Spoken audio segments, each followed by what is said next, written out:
The skies above Earth darkened as the Takian warships entered orbit. Their massive hulls blocked the sun in many places, casting shadows across cities worldwide. It was Tuesday, just after lunch, when the first ships appeared. By evening, there were hundreds. Commander Jin Park stood in the central room of the United Earth Defense Headquarters, deep under the Rocky Mountains. His uniform was crisp despite the 18 hours he had been on duty. The holographic display before him showed the positions of every Takian vessel.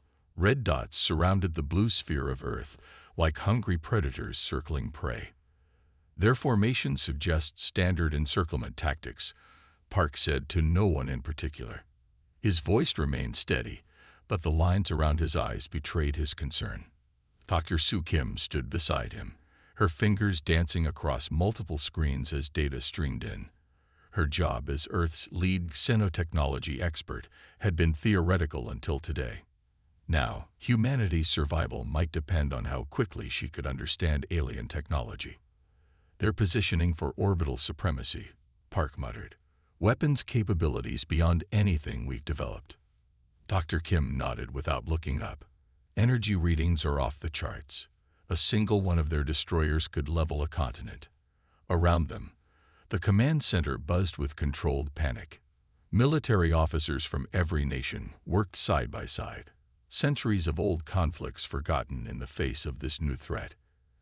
Analysts rushed between stations with updated reports. Communication specialists tried desperately to establish contact with the alien fleet. "Any response to our greeting messages?" Park asked a young officer. "None, sir. We've broadcast in all known formats, frequencies, and mathematical patterns. They're receiving but not answering." Park frowned. Earth had united after the climate wars of the 2080s. The planet now had one government, one military, and one voice in space, but their technology was still limited.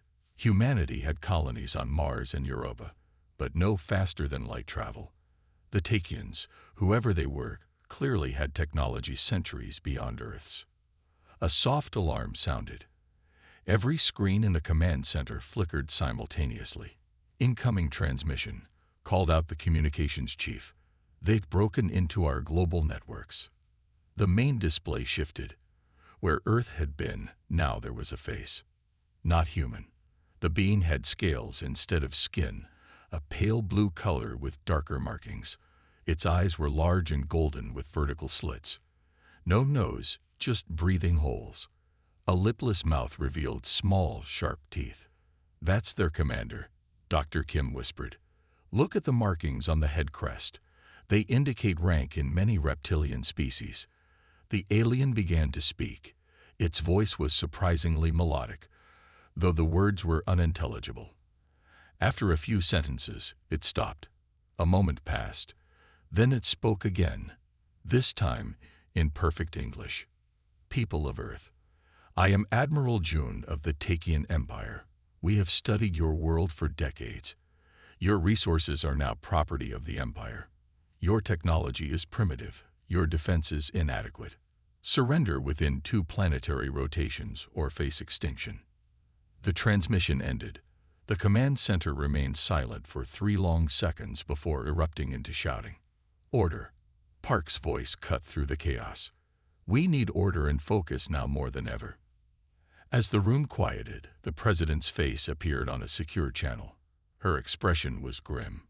"Commander Park, you've seen the message." "Yes, Madam President." "Options." Park hesitated. "Limited, ma'am. Conventional weapons would be useless against their shielding. Nuclear might damage some vessels, but they could simply move beyond range and bombard us from safety." The president nodded. "Evacuation plans." The Mars and Europa colonies could support perhaps 20 million people total. We have transport for maybe 2 million. Even at maximum capacity, that's less than 1% of Earth's population. "So we negotiate," the president said. "Buy time." "Yes, ma'am. I recommend immediate diplomatic outreach while we prepare what defenses we can." After the president's call ended, Park turned to Dr. Kim, who had been unusually quiet. She was staring at her screen, eyes wide. "What is it?" he asked. Dr. Kim looked up. "I've been analyzing their transmission. These Takians, they use quantum entanglement for their communications. Incredibly advanced. But..." She paused. "But what?" Dr. Kim leaned close to Park. "I found something in their transmission patterns. Their quantum communications have a structural vulnerability. They prioritize speed over security. Each packet has a predictable sequence." Park's expression didn't change, but something flickered in his eyes. "Could we exploit it?" "Possibly. If we could inject our own code into their network." She stopped, thinking. "The lunar array. We could use it to send a precisely targeted quantum pulse." "To do what exactly?" "Best case, disrupt their fleet communications. Worst case, they notice the attempt and get angry." Park considered this. The lunar quantum array had been built for research, not as a weapon. Using it this way would be unprecedented. But then, so was alien invasion. How long to prepare something like that? 24 hours, maybe less if I pull in the quantum computing team from Tokyo. Park nodded grimly. "Then we have a chance." He turned back to the command center and began issuing orders. The lunar array would be repurposed. All Earth's quantum computing resources would support Dr. Kim's work. Military units worldwide moved to defensive positions, though everyone knew they stood little chance against the Takian technology. As Park worked, he glanced occasionally at the main display. The red dots hadn't moved, but they didn't need to. They had Earth surrounded, outgunned, and at their mercy. In her temporary lab, Dr. Kim worked frantically with her team. They had spent years studying quantum mechanics, but never imagined using it against an alien fleet. Their work might be humanity's only hope. Outside, people looked up at the darkened sky. Some prayed. Some looted. Most simply held their loved ones close, wondering if they had already seen their last sunrise. In orbit, the Takian ships waited patiently. They had conquered 1,000 worlds before Earth. This was routine for them. They expected surrender, as always happened. They didn't expect resistance. Why would they? Their technology was superior in every way, except perhaps for one small vulnerability in their communication systems, the vulnerability that Dr. Kim had spotted and Commander Park was now preparing to exploit. Earth had less than 48 hours to find a way to fight back against an enemy that could wipe out humanity without landing a single soldier. The clock was ticking. Park stared at the countdown on his screen and whispered, "Let's hope this works." The Takians didn't wait for their deadline.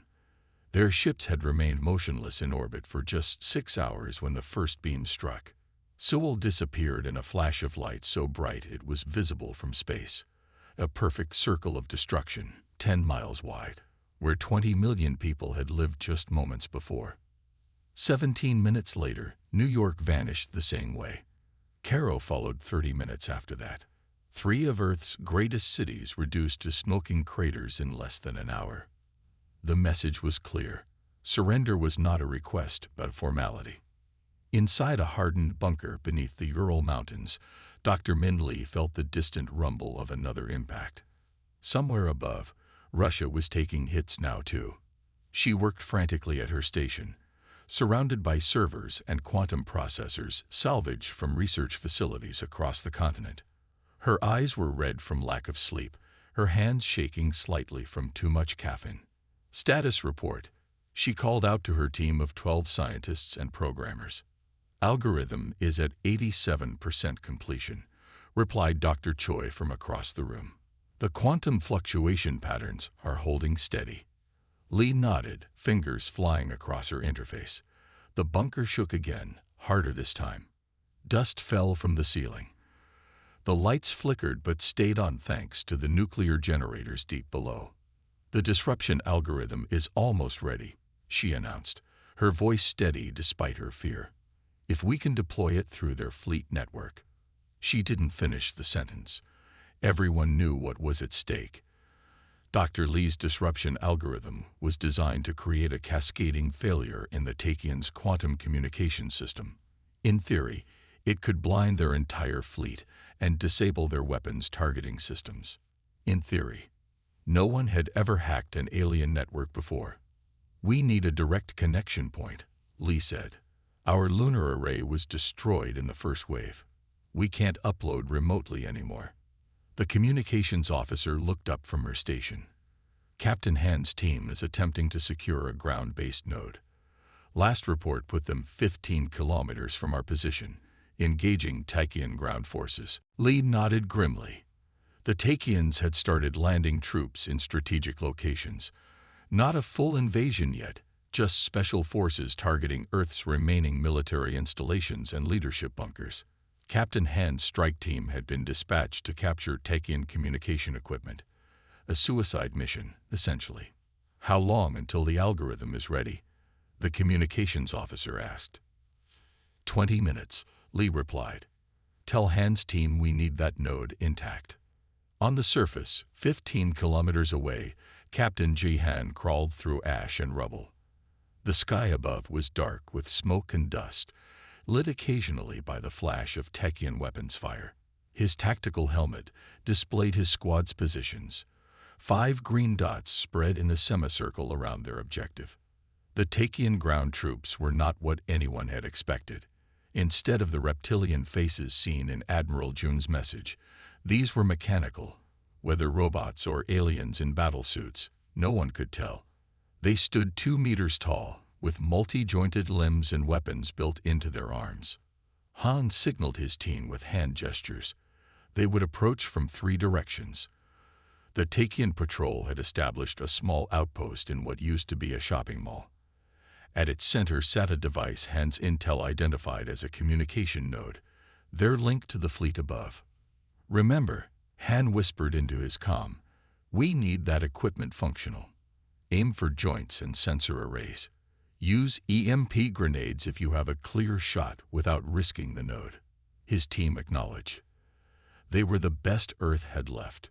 Chinese Special Forces operators, American Marines, Russian Spetsnaz, Korean ROKA commandos, all national divisions meaningless now. 3, 2, 1. Execute. They struck simultaneously. Sergeant Wu's EMP grenade took down 2 Tachyons immediately. Lieutenant Petrov's sniper shot disabled another's head sensor. Han himself charged directly toward the node, firing his railgun at the guard standing beside it. The Tachyons reacted with machine-like precision, but they hadn't expected such a bold attack. For all their technology, they seemed unprepared for the desperate ferocity of humans fighting for their world. Han reached the node first. It hummed with energy, its surfaces covered with symbols and interfaces nothing like human technology. A Tachyon soldier turned toward him, weapon charging. Han dropped and fired, hitting something vital. The alien machine collapsed. "Node secured," he reported, bringing in the tech team. Corporal Song, their communications specialist, rushed forward. She had studied the limited data they had on Tachyon technology. Working quickly, she attached human interface devices to specific points on the node. "Connection established," Song reported. "Signal is stable, transmitting access codes to Dr. Lee now." In the bunker, Lee's screens lit up with new data. "We've got it. We're in their system." Her team erupted in cheers, but Lee was already working. The Tachyon network was vast and complex, but the vulnerability she'd identified remained. Their quantum packets followed predictable patterns, efficient but exploitable. "Uploading disruption algorithm now," she announced. Estimated time to full network penetration, 3 minutes. On the battlefield, Han and his team formed a defensive perimeter around the node. Tachyon reinforcements had arrived, pounding their position with heavy fire. "How much longer?" Han shouted into his comm as he fired at an advancing enemy. 2 minutes, came the reply from the bunker. "Hold that position."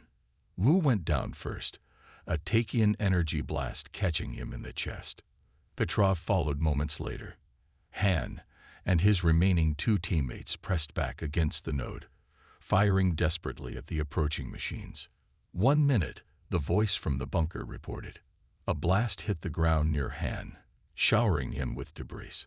His helmet cracked, the display going dark. Blood ran into his left eye.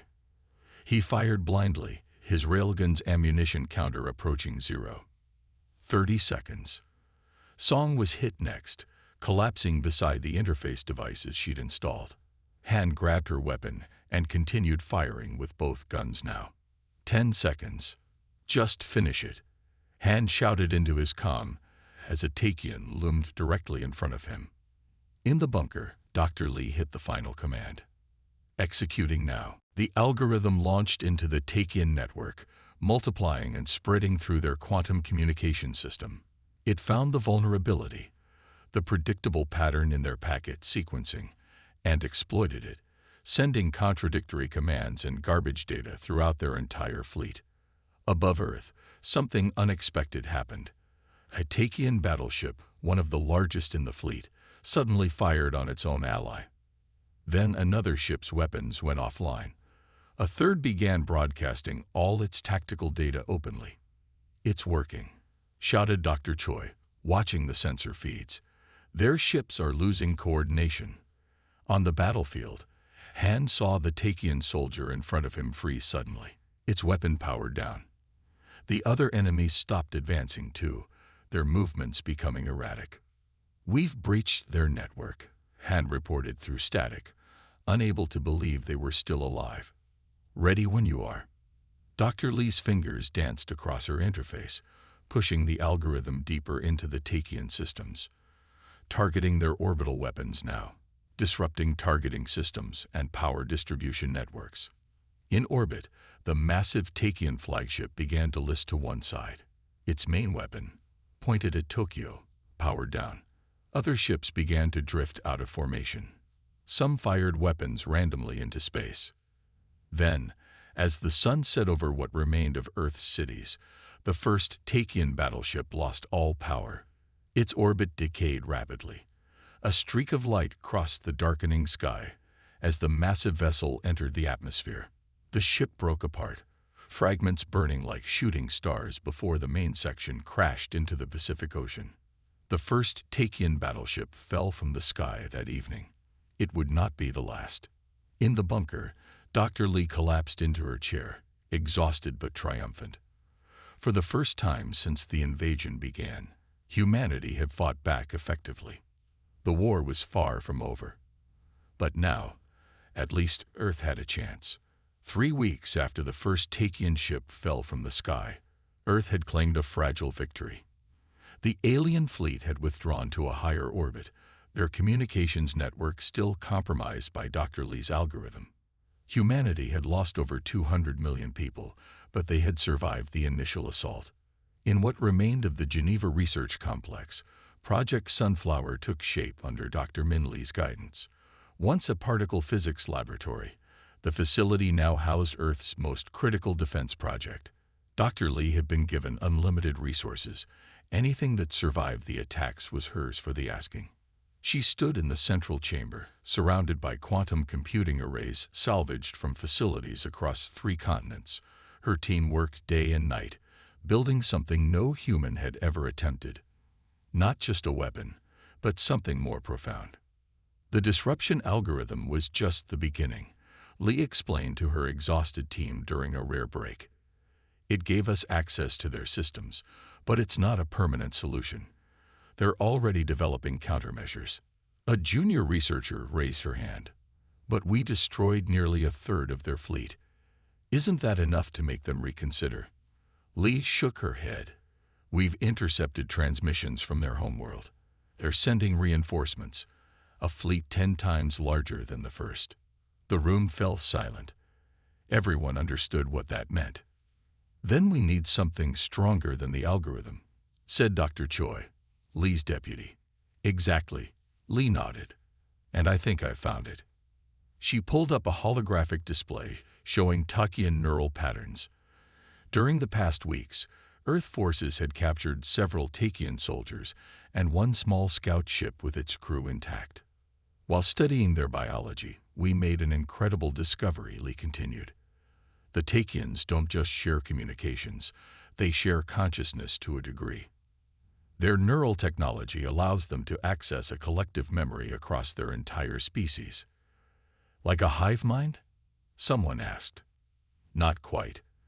They maintain individuality, but their memories and knowledge are networked. It's how they coordinate so perfectly and learn so quickly. Lee zoomed in on a section of alien brain tissue, and it's both their greatest strength and their greatest weakness. 2 days later, Dr. Lee presented her findings to the Joint Military Council in the underground command bunker beneath the Alps. The room contained the highest-ranking surviving military officers from Earth's former nations, now united under emergency planetary defense protocols. Major Johan stood at attention along one wall. His actions at the communication node had earned him a promotion and a place in these high-level meetings. His face bore a new scar from that battle, running from his left eye to his jaw. General Sung, the council's chairperson, opened the meeting. Dr. Lee, we understand Project Sunflower is ready for briefing. Lee nodded and activated the central holographic display. A detailed schematic of Takian neural technology appeared. Their neural technology is their strength and weakness, she explained to the Joint Military Council. They share a collective memory across their entire species. We can target that. How exactly? Asked Admiral Torres. We've developed what we call a mnemonic virus. It doesn't attack their bodies or even their ships directly. It attacks their memories. The display shifted to show complex code sequences. This program, when uploaded to their network, will corrupt specific memory engrams, particularly those related to Earth and their invasion plans. Major Han studied the holographic display of the Takian command vessel that now rotated above the table. He had seen these ships up close, had watched one crash into the ocean. The idea that they could be defeated without more bloodshed seemed impossible.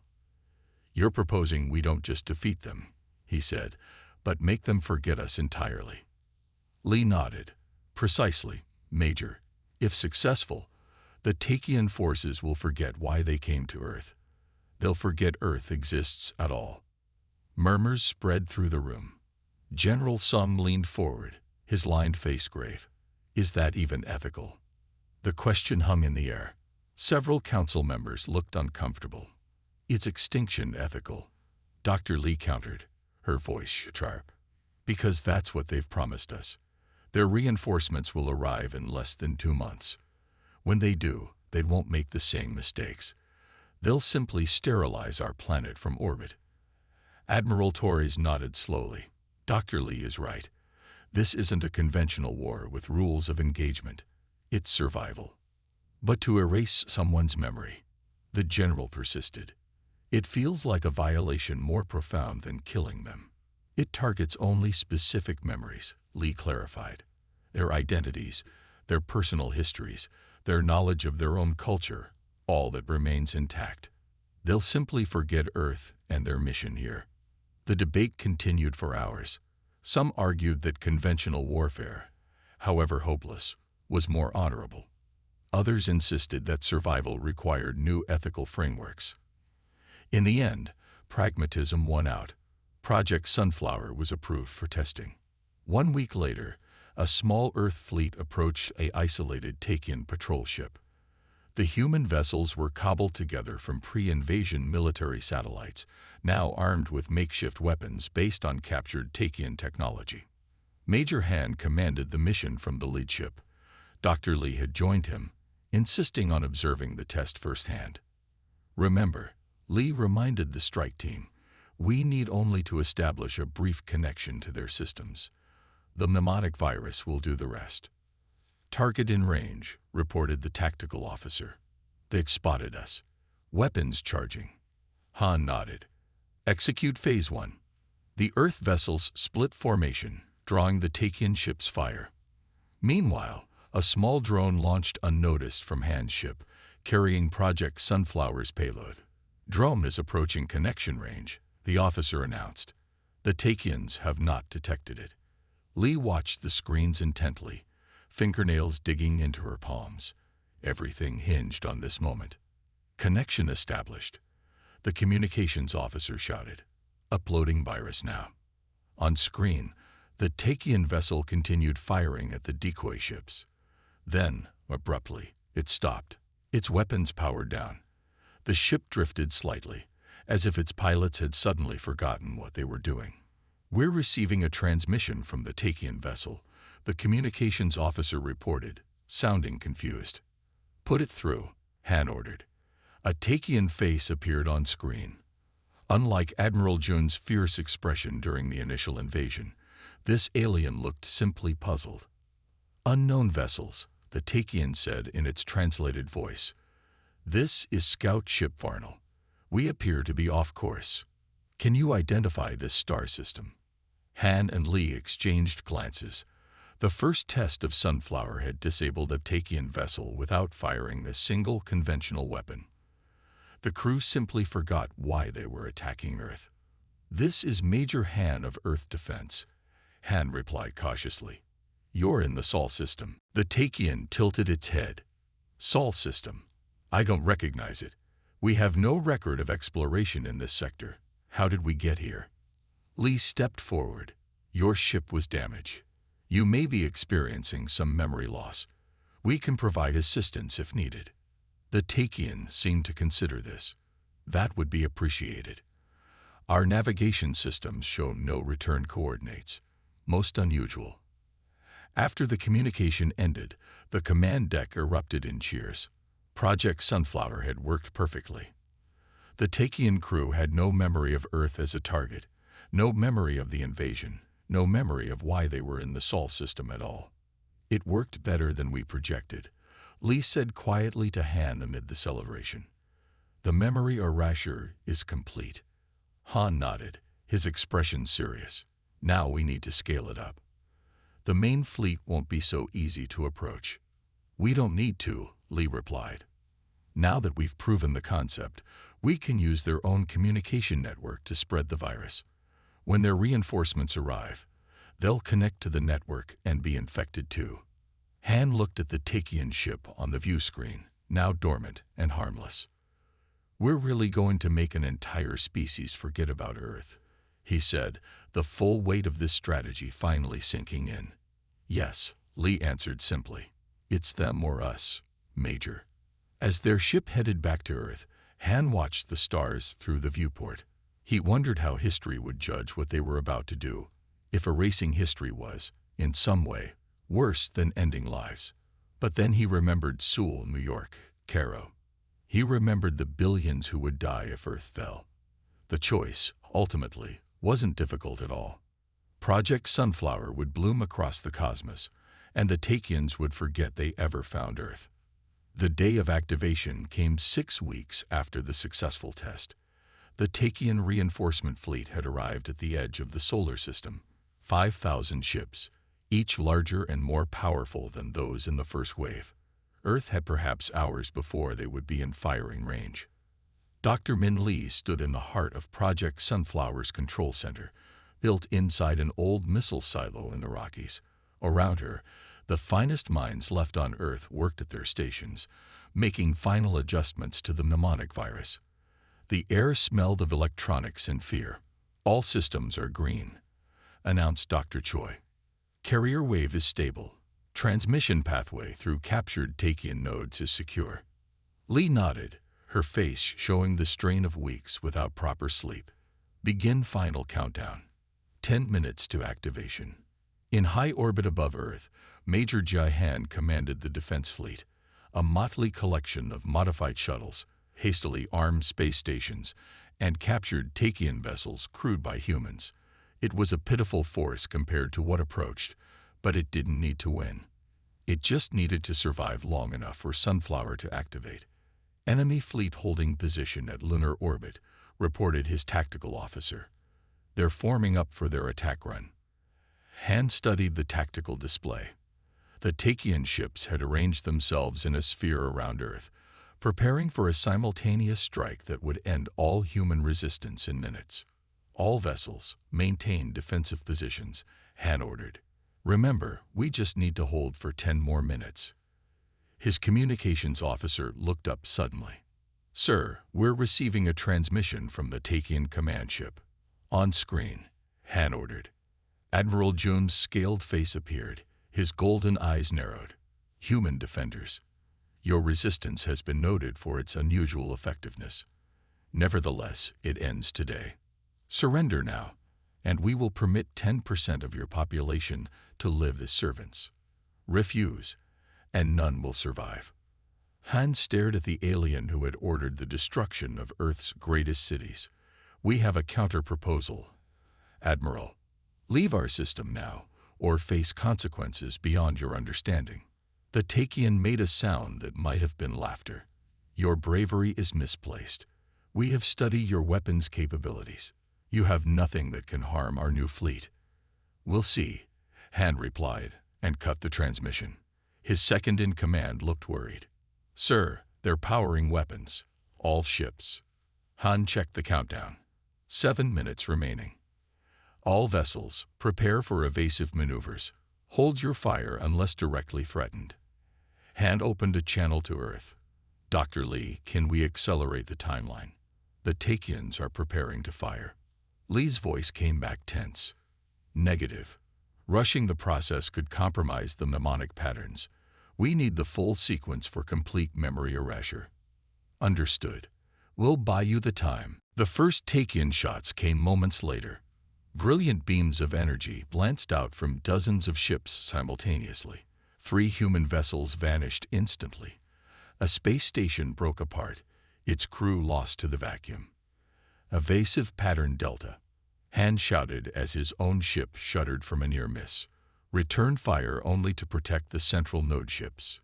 His fleet scattered, drawing Takian fire in all directions. It was a slaughter, but every moment they survived was another moment closer to Sunflower's activation. 5 minutes. Han's ship rocked violently as a Takian beam grazed their port side. Warning lights flashed across the bridge. Hull breach on decks 3 and 4. Sealing emergency bulkheads. Stay on course, Han ordered, gripping his chair as another near miss sent vibrations through the ship. 4 minutes. Half the human fleet was gone now. The Takians pressed their advantage, their massive ships moving closer to Earth. They're entering optimal bombardment range, the tactical officer reported, voice cracking with strain. Keep their attention on us, Han replied. Every second counts. 3 minutes. In the Rocky Mountain facility, Lee watched the battle with growing horror. The defense fleet was being systematically destroyed. Sunflower had to work. There would be no second chance. Final diagnostics complete, Dr. Choi announced. Memory signature isolation is at optimal levels. Prepare for manual override, Lee decided. We can't wait the full sequence. We'll launch at 90% completion. 2 minutes, but they wouldn't need them. Activating Project Sunflower now, Lee announced.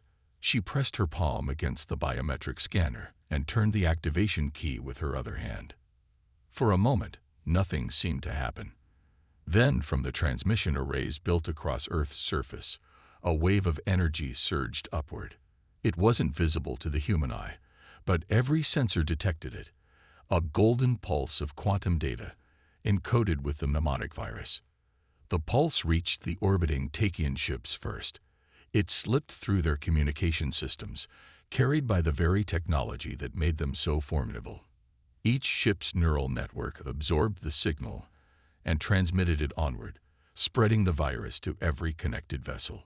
On board his ship, Han watched in awe as the tactical display showed the pulse expanding outward through space, following the Takian communication pathways. It reached their entire fleet in seconds, then continued outward, racing toward the Takian homeworld at faster-than-light speed through their quantum network. The effect was almost immediate. The Takian attack faltered. Weapon beams powered down mid-firing. Ships drifted out of formation. Sir, the communications officer said, sounding amazed, the Takians are hailing us on all frequencies. They sound confused. Han opened a channel to the nearest Takian ship. On screen, he saw alien warriors looking around their bridge with expressions of bewilderment. One turned toward the camera. What are we doing here?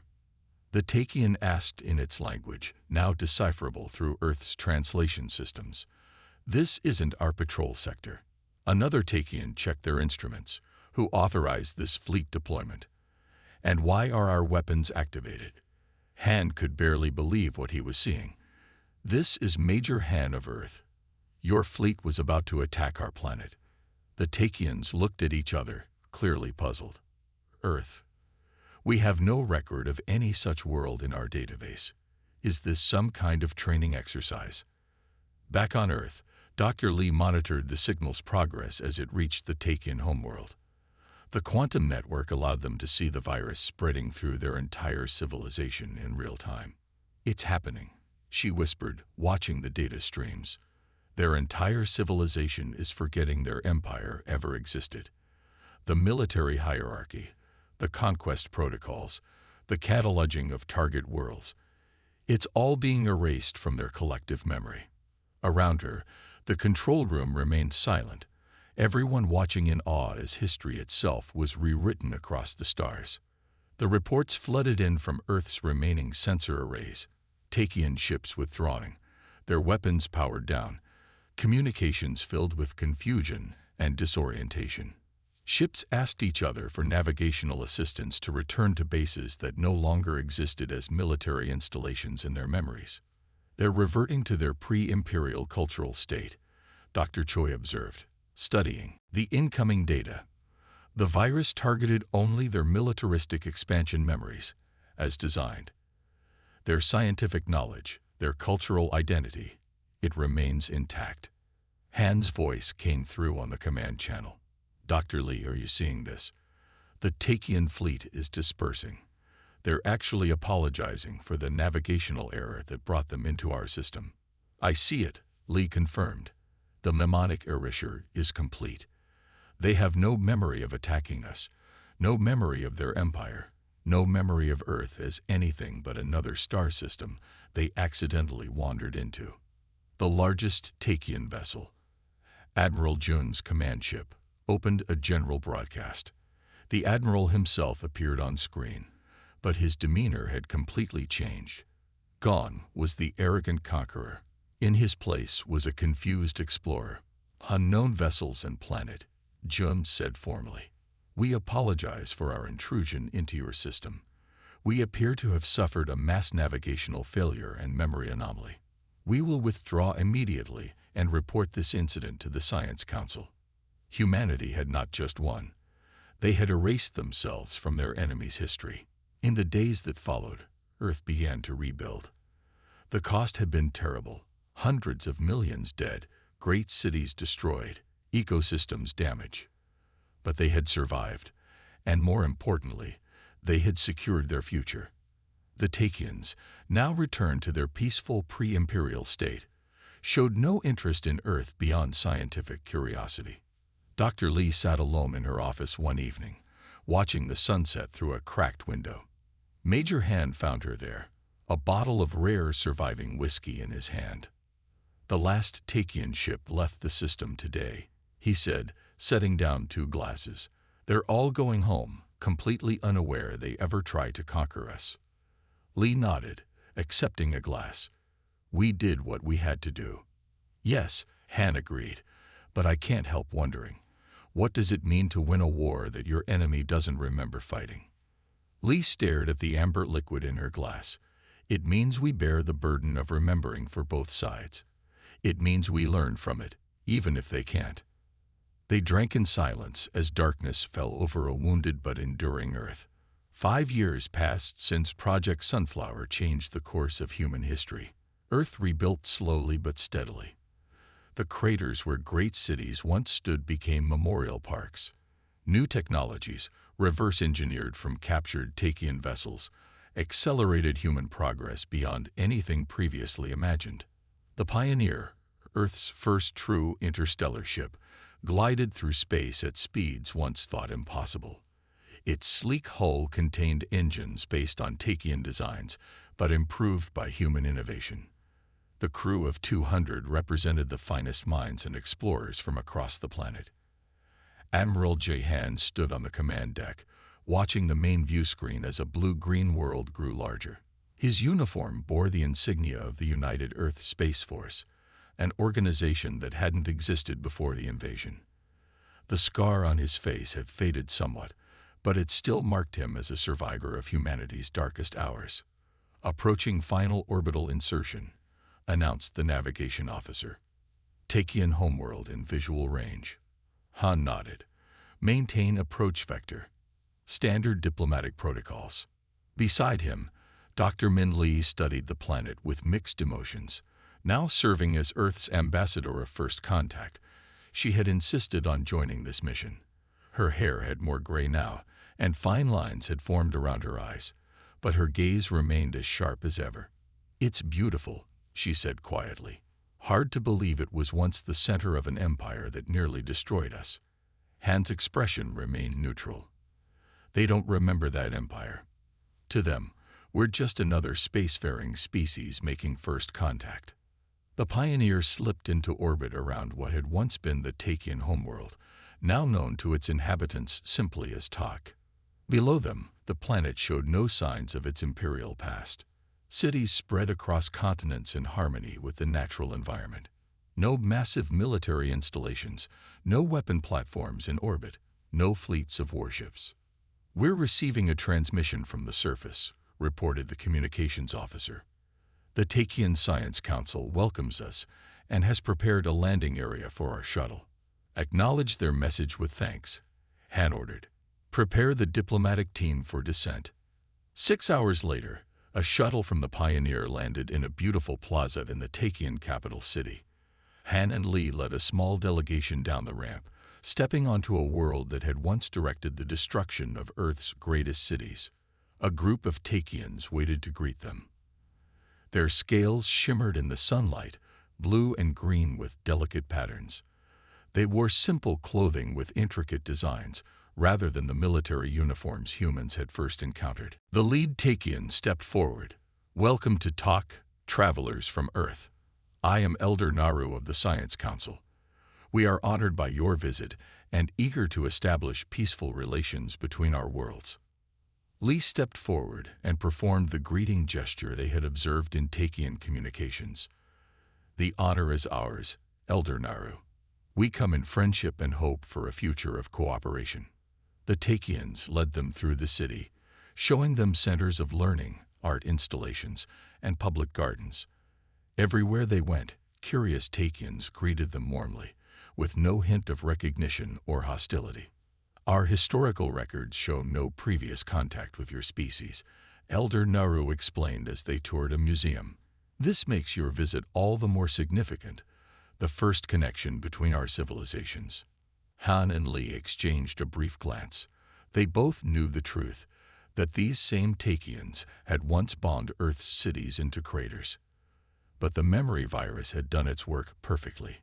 The Takians had reverted to their pre-imperial cultural state, with no recollection of the warlike expansion that had nearly destroyed humanity.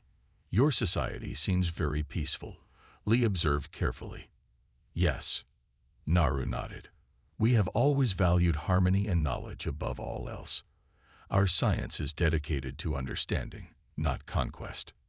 As the tour continued, they passed through a district of new construction. The architecture was elegant and flowing, completely different from the harsh geometric designs humans had seen on Takian warships. "These buildings replace structures damaged in the Great Confusion," Elder Naru explained. 5 years ago, our entire civilization experienced a strange period of disorientation.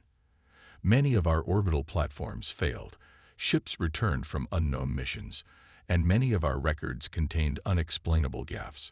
We still don't fully understand what happened." "How interesting," Li replied, maintaining her diplomatic composure.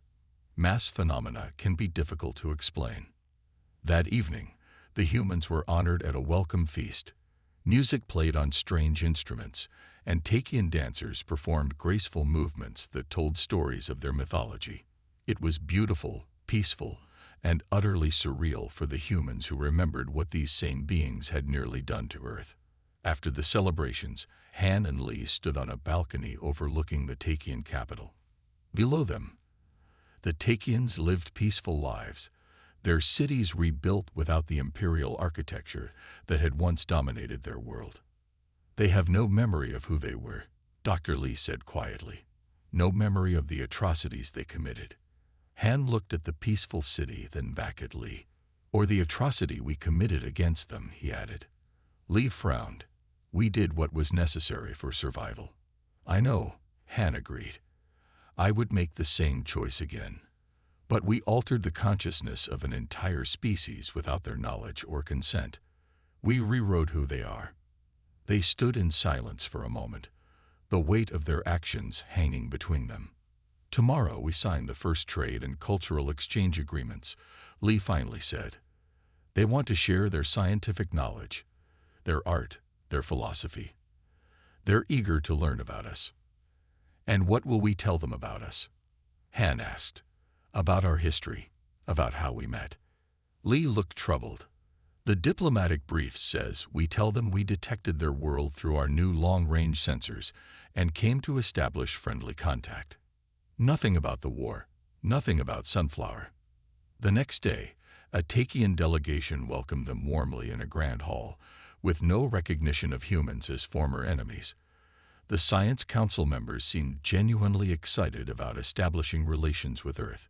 Trade agreements were proposed, cultural exchanges planned, and scientific cooperation initiatives outlined. Elder Naru beamed with enthusiasm as he signed the first official document between their worlds. This begins a new era of friendship between Tak and Earth. Together, we will explore the stars and share knowledge for generations to come. Han signed for Earth, his face showing nothing of the complicated emotions beneath. As the humans prepared to return to the Pioneer, Lee pulled Han aside in a quiet corridor. I've been thinking about what you said last night, she admitted, about the ethics of what we did. Han nodded. And we preserved our species, but at what cost to history itself? Lee's voice was troubled. We erased an entire chapter of their development. We made a unilateral decision about who they should be. Han looked out a window at the peaceful Takian sky. It was that or extinction, for them or for us. But you're right.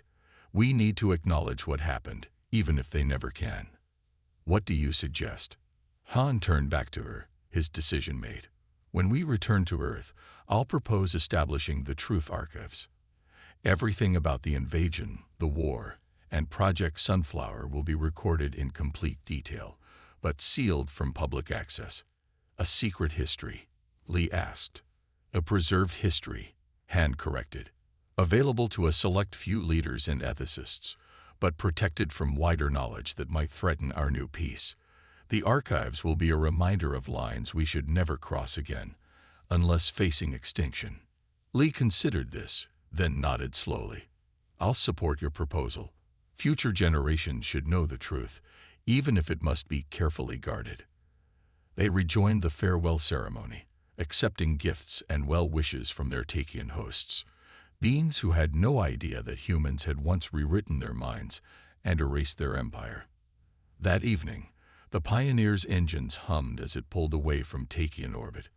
On the observation deck, Han and Lee watched the planet recede.